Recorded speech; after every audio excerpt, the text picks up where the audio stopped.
Sabi nila, darating ang araw, robot na ang mag-iisip para sa tao. Pero tanong ng marami, kaibigan ba to o kalaban ng tao?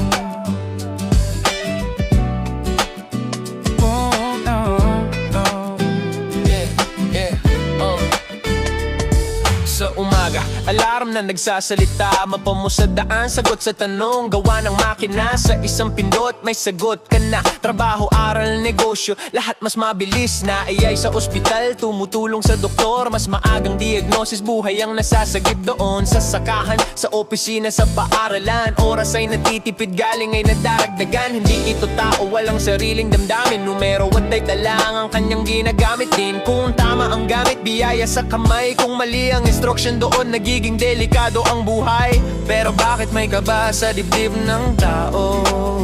Bakit may takot sa salitang artificial na talino?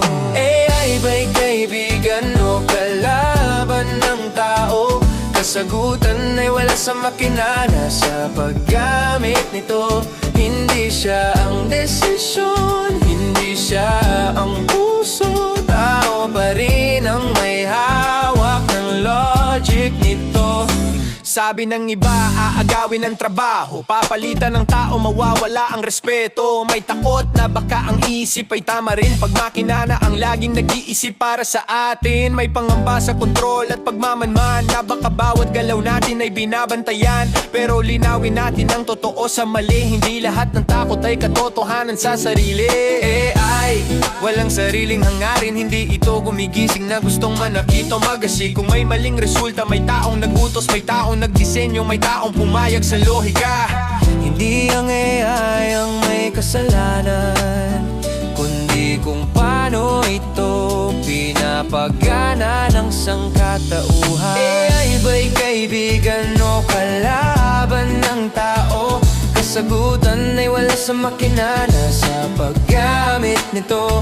Kung puso ang gabay at talino ang bantay, maaring ang teknolohiya ay maging tunay na kakampi sa buhay. May mga trabaho ngang magbabago, pero may bago ring bubuksang pinto. Parang revolusyon ng kuryente noon, may nawala, may dumami, mundo'y umusad din doon. Di dapat iwasan kundi unawain, hindi dapat sambahin kundi gabayan. AI kasangkapan, hindi kapalit ng konsensya, awa at dangal ng tao sa mundo.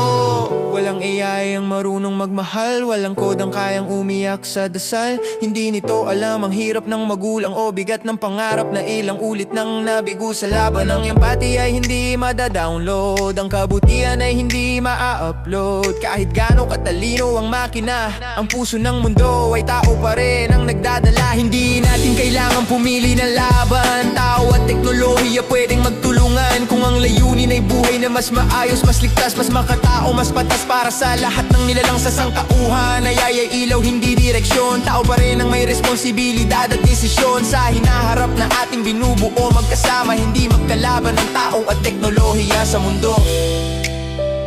Hindi tanong kung gaano katalino ang makina, ang tunay na tanong, gaano tayo magiging responsable bilang tao. Pero tanong ng marami, kaibigan ba to o kalaban ng tao? AI ba'y kaibigan o kalaban ng tao? Kasagutan ay wala sa makina, nasa